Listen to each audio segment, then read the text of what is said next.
Déjà, tu sommes un miracle. Le but aussi gratuit, tu peux ça gratuit. Oui. Mais il faut peut-être enseigner aussi les offrandes, la dîme, action de grâce, et ça m'a bêté. Mais tout soit dans un problème, il faut prier pour nous. Parce que vous avez berger, on m'a battu du pâté.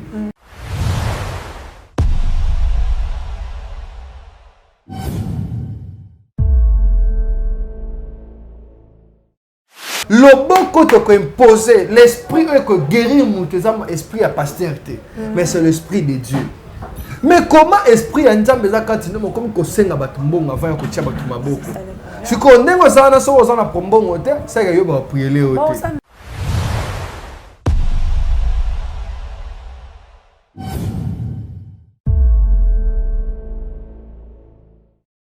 Nzamba pese biso mission. Il y a prier les bateaux baza maladi, il y a ko tia bango maboko.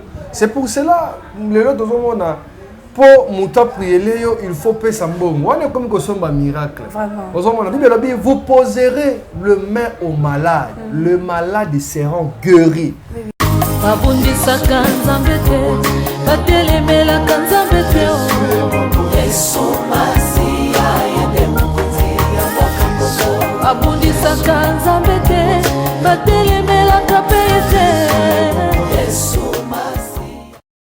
Bonjour, Mokimo Bimba Balandia, Éternité de TV avec Marie Zachuga Fleur dédiée au Bolandaka na émission et bino bolingaka mingi masolo ya Congo.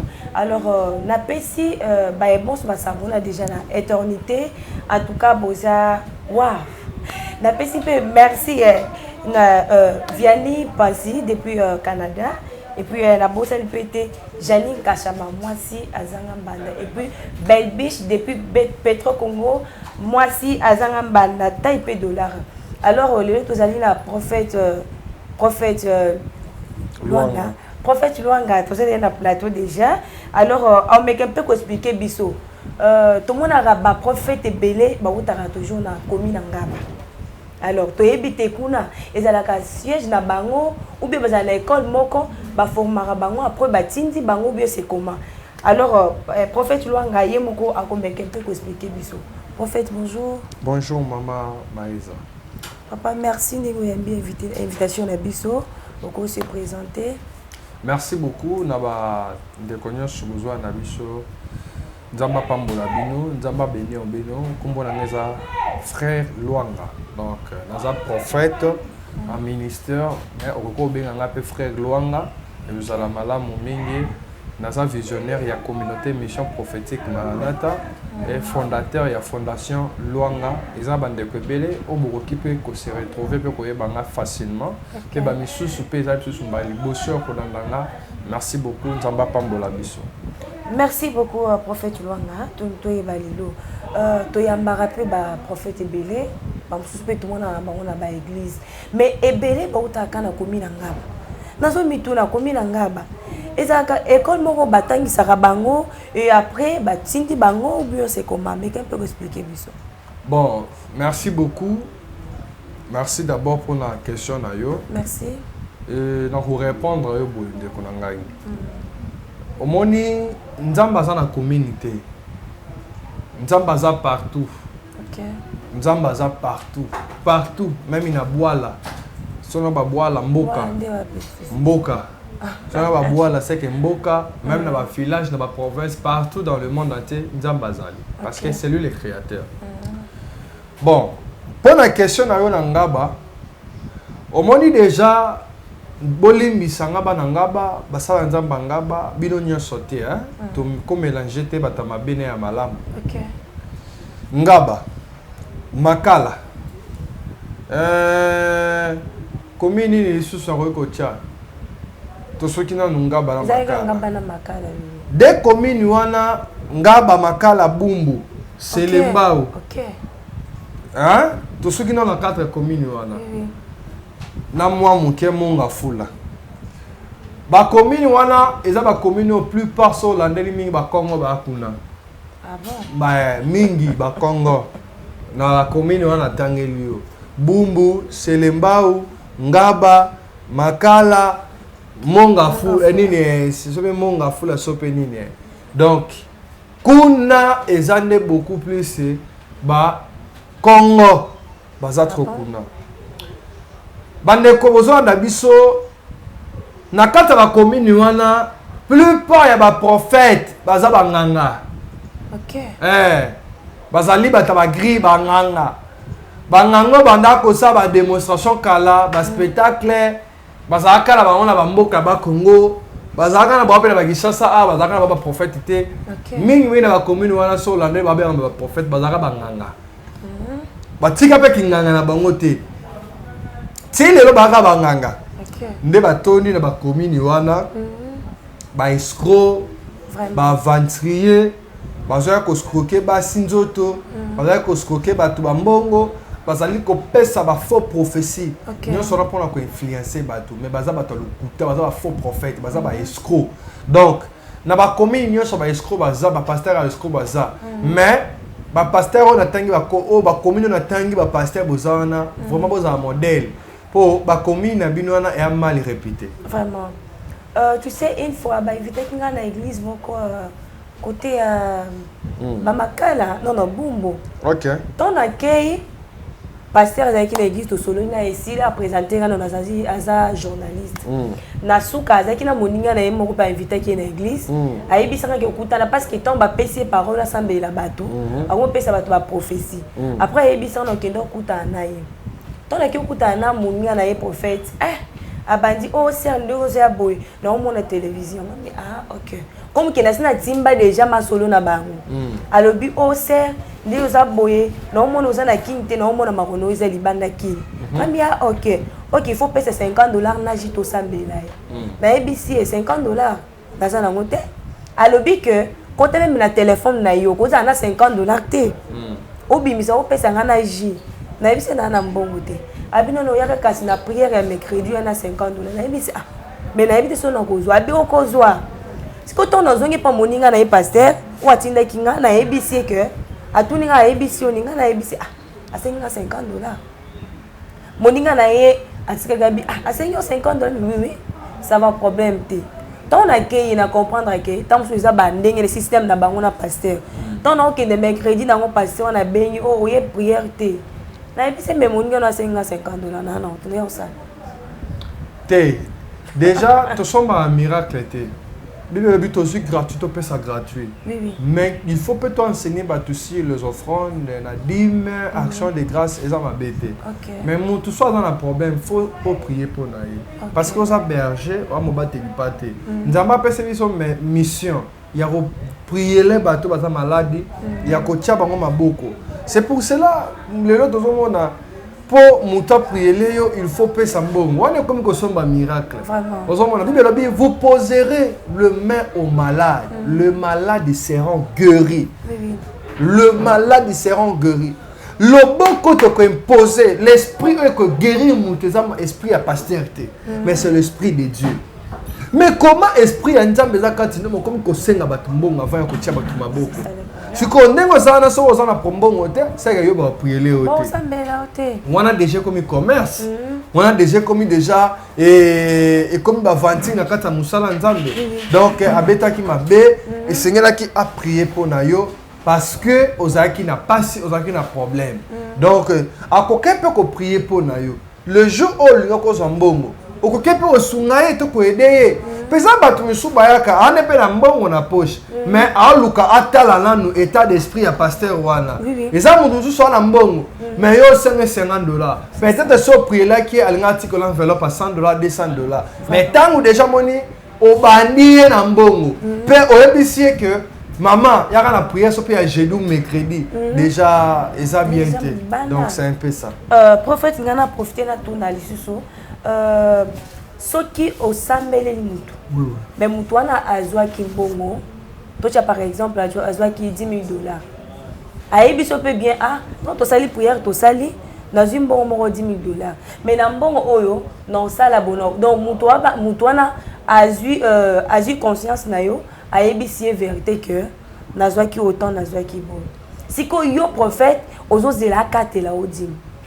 mais mutu wana asali nini azwi mbongo ndambo apesi yo apesi mutu basambelaki na ye azu pe le reste akaboli na ba orphelin apesi pe ba famille na bango mais mutu o ba sambela kina comme prophète asilikaki ndenga nini il faut payer mbongo na nga mobimba ozwa ki $10,000 il faut payer nga quoi $1,000 non il faut payer nga yena ndenga nini obi ke prophète wana ti lelo balobana na mutu wana te soki pasteur abetaki faux mutu wana pa beti faux te conséquemment te le frère abeti mabe mutu pasteur pa beti mabe bango maye ba sebere c'est quoi problème est problème à faire les frères les amis frère il fallait qu'à respecter qu'à 1/10 wana eza selon ma commis 1/10 il fallait qu'à respecter ce qu'à respecter qui 1/10 elle n'a que ça la bien pasteur abeti faux pende nini pasteur même on t'appelle sur mon ndambo tala charge nyonso tikala mutu na ye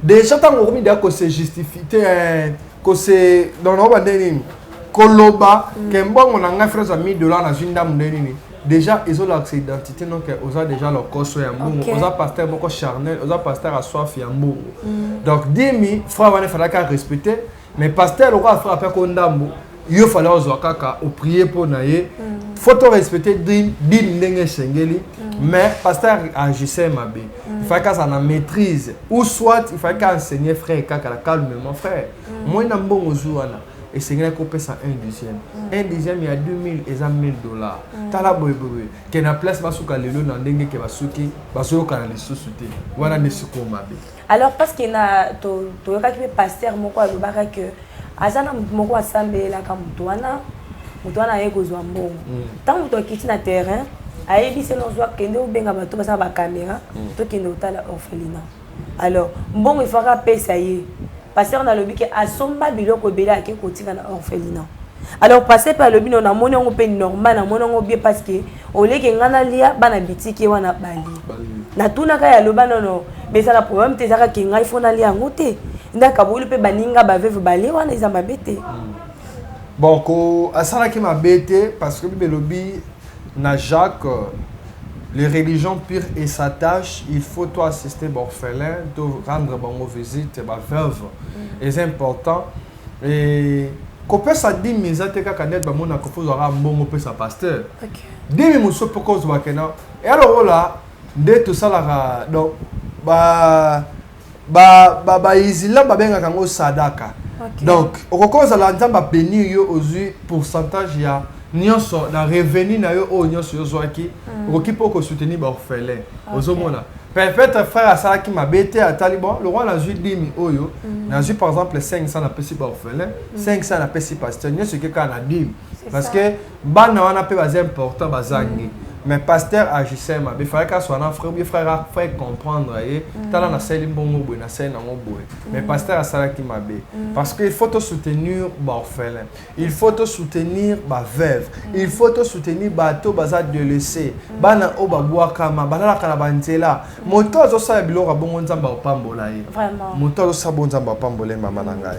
OK merci beaucoup prophète ngana tuna profiter retourna yo ba offrande to chaka na ba église kinga offrande et au servir biso na ba makambo belé kala je me souviens encore là qui tant au là so que une église catholique parce que tout le monde famille catholique so que une messe au moins na so ba pembongo ngana no ba mbongo so ba kena na sima ba kenda ba chango boy nzamba bo azumbongo na ba do pumbwa et quel likolo oui na yamana boule bongo dans ngana ndo kanisa ba offrande nzamba zwango vraiment que vos offrandes va pasteur va sala la ngelo côté ba sango va sala ngelo côté donc on est offrande wana ka tozo mona et servir na mambe na église mais ba misusu pe comme si ba zora offrande il y a église ba zo lia yango wana mabe na kati église il faut m'offrande pe sama offrande quand répondre à la question na yo offrande de sala ranini peut jouer carole ni na kati église OK bon offrande mona ba pesa biso esungaka biso ba besoin belé mama na ngai offrande za rambonga pasteur te dit ba besoin ni fongola biso na na fongola offrande et koko futa loyer offrande et koko somba bafle offrande et koko somba ba instrument offrande ekosala mosala ebele na kati ya église.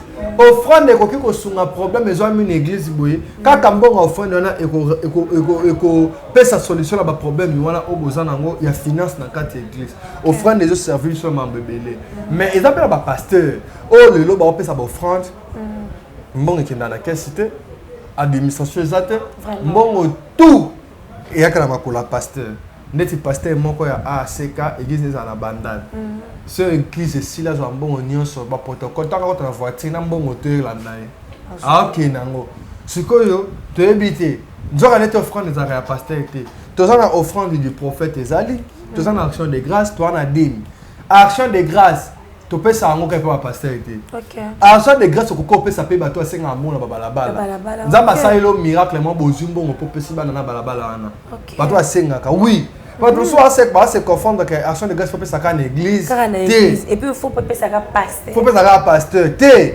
ozomona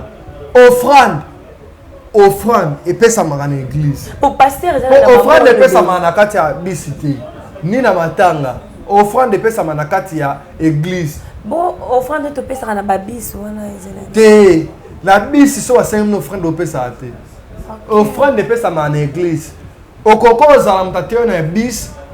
Par exemple, baté dans l'église, chauffeur a sali a raté accident. Le dit eh nzambe merci papa ma au sala action de grâce na yo. Mais offrande était. OK. Offrande pesa na église était.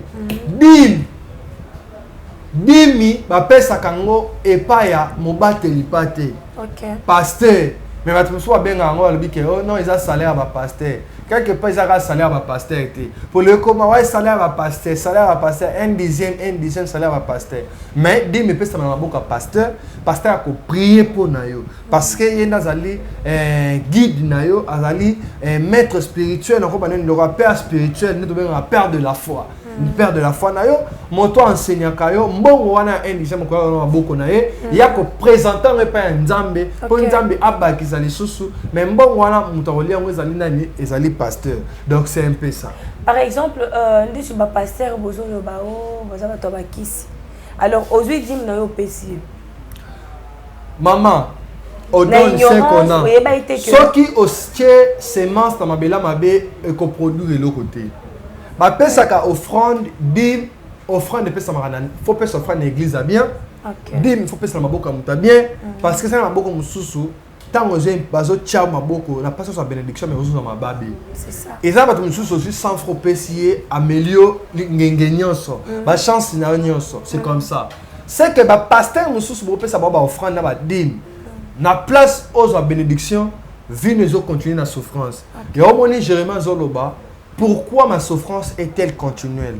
Pourquoi ma douleur est toujours collante en tout nanga? Joie décision, Lucas vrai serviteur de Dieu, Lucas ma belle malamu, pour ta semence, pour semence wana et produit quelque chose. C'est comme ça ma sœur. Mais nayoka baloba que parents azali nzambe na ozomona na miso.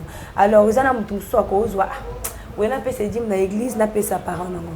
Ezamabe? Soutenir parents mais pesa dim na église. Dimi zelo mususu ko aider peut apparaître zelo mususu pour que le bac na pesa ka dimi te dimi na ko parents mais aux sala au bible lobité aux parents lobité soutenir parents zo soin parents na yo zala wana pona ba parents na yo mais respecter dim parce que dim est important dim eko sala que est attirer bénédiction la carte vie na yo c'est quoi ba appel de fonds ba sala ka na bon wana kina bon appel de fonds za la mabete mais et comme une mabé. OK. Torokoza to na séminaire. Moi lelo na église à lelo. Lelo bo na séminaire par exemple, il y aura na belo moko peut-être ba bati. OK. Évangile c'est gratuit. Évangélisation c'est la gratuité. Évangélisation pour ça la campagne, ba bien évangélisation. Ne to kendaka to, il faut louer instrument. Il faut louer podium. Il faut somba ba pour louer ba baffle. Et c'est ngambongo. Bandi mi lelo so va une église. Oteka parole les ont enseigné n'enga pesate article la pour pesate à cause à pas na $1000 na mais pas lunga ta $10 pour pas pesa piate donc il pas pesa faut ka osenga bata bongo baza pe belé mais ça bato so pesa ka 100 osenga bazali bana don wana donc yeso aye place à to sengete à reconnaître que loko senga mbongo na pesa mais ça bato so ba ba nyama ba te aye ayi que problème eza ana mbongo mais ya a pesate yesenga fo bosenga ndemoni sikoyo te ba miso mite mesimba kate me misusu pe ana mbongo mais ande na don wana te conviction wana te ya kotelema ya kopesa libéralité esprit ya libéralité za nango te bato ya libéralité bazali parce que bato baza na esprit ya libéralité te basala nini toi na activité séminaire toi na problème toi annoncer na kilt nana oko soutenir biso par exemple na ba affiche esali biso $50 bosunga biso ozomona moto aluka boloba po apesa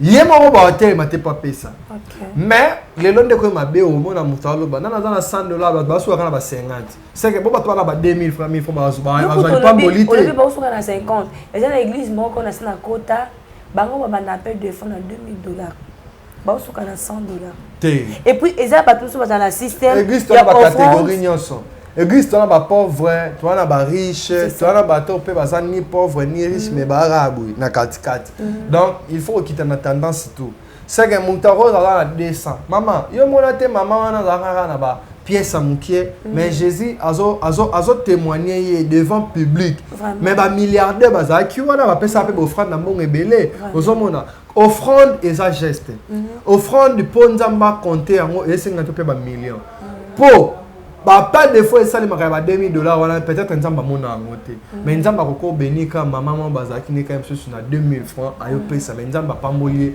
mais ba tout wana bazaki na joli pambolé te pe yeba yango na ba église na biso lelo ba oya solo nzamba azali yeba que nzamba koko ya bo 200 personnes église même si nzamba revisiter ka 3 personnes na jour moko ba tout ba ya nzamba visiter bango te et dépend de ce qu'on a foi ya mutu pe na ndenge mutu ayeli omona na église lelo comme vantard mutu mona ya sala sala ba chantage ba vantard ba nini ba mona ya na mbongo na église maman na la na mbongo so 5 pasteur $5000 de boso te mais la ye o ka pe pasteur na église aloba na yeba na ngeza la ga yo mutu telema mutu liboso na yeba ki pasteur ayebi po pasteur yebi so abeti mera na telema kaka siko mera wana pa pesa kaka po sa pe ki vantard na église ala sa batuka ye siko mutu bongo a pesa non po sa lipamboli c'est ça après ça pose la pambolité donc bande on a ngai pesa kana conviction ceux qui n'ont pas convaincre pesa ceux qui convaincre te copiate ngai ndeko mona tendance à monanga à prophétiser pour nanga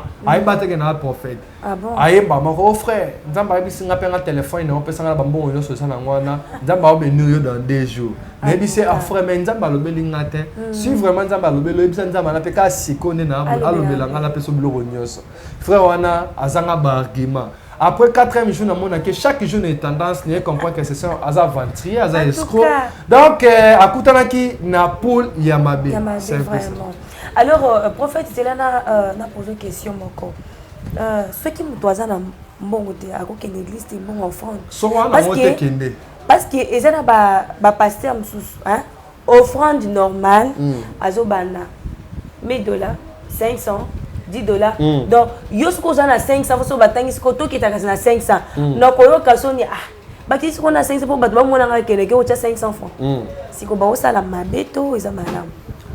Batu o bazanga offrande ba kende église. OK. Lobi ko yaka pona offrande te. Lobi ko eyaka te pozangi mbongo oboke église te. Soko zangi kende. Kende église mais so zupe kende pe kaka pour lelo on a batebele ba prier pour bazangi même kolo mutana zambongo a question église te batebele ba kende église pour moni azangi moi 100 francs maman na esaka batu zwambongo pour te ba koza mwana nzamba solo c'est ça pour ngam kolo moko na loba na bisaka batu parce que to zanga même aussi batamwa $10 oyo o mona ola na église mais les jours na comprenait que na mwana nzamba solo première fois la vie nanga na simba $2000 yanga na maboko mais et ça lisanga folie te bande ko bolimbisa ngeza avantage peut ça témoignage vraiment na nzambe bayeba ke soki ana mbongo ya te so azangi mukolo zombongo toyeba mama zaki ya nzambe ya solo to zaki ya lokuta po wana ne toyeba vraiment que oui oza ya nzambe po ba misusu ba samba po bazangi jour azaka ata $500 pamba ba chérie nyo sa mokili ba komi ya ye ba boîte toi vu le komi ya ye bongo ta mbongo ekosila frère ozo na l'église Pata bongo, pour pas la malicieux comme à passer. Et comme à passer, pour entendre la pesa comme moi bon à mouké. Au moins au kilo tient dans ma peka. Te, to bang nzambe, bo pesa ka offrande, bo pesa ka dîme, bo pesa ka action de grâce, bo pesa ka offrande ya ba prémisse, bo pesa ka nion soana est important. To expliquer avant la Nicolas Nicolas. OK, merci. C'est un peu ça. Nzamba pambola bande connaissance wala biso. Nzamba pambola yo maman Marisa. Merci beaucoup. Merci beaucoup à ces prophètes Luanga. J'espère aussi au PC parole à Souka déjà. Parole à Souka yango. Na ba mikolo opération sans couper sa numéro. Ah. Papa Isaline. Na otika la opé c'est suba numéro na ngana émission. Aujourd'hui dérangement trop hein. Té dérangement té na opé ça raté. Pendant la sabat na té ya petite télé pour na escroquer bateau. Le commence à monter les cassettes et bose là-bas bien habillé pour prophétiser les bateaux. Donc on a bon côté. Donc biso to liara la moto qui na biso mi travailler. To travailler pour to lia pour to mela. Donc on a teyo bongo la moto m'a changé. So moni on a besoin sunga ba ofele place ça. So pour mon bo soutenir chaîne oyo télé éternité éternité au sonner pas éternité au sommet ba caméra au sommet ba ordinateur ça ba pambola. Amen. C'est un peu ça. Ok, merci beaucoup à ces prophètes Luanga. J'espère que Tolandi est vraiment bien. La éternité, bon, et puis que les chaînes nabino mais na kabino makambo ya bien. Alors encore des problèmes sur zanango benga biso to passer prophète Luanga. Alors na pesi merci na ba bon so balinganga. Na ba o balinganga te waouh. Na mon pe mama bijou moi Sinzambe puis na mon pe na sima bilili na moni Ariel Mouteba. To s'abonner, to aimer, to partager, to monani à la prochaine. Abundisaka nzambe te, batelemela nzambe te. Yesu masi.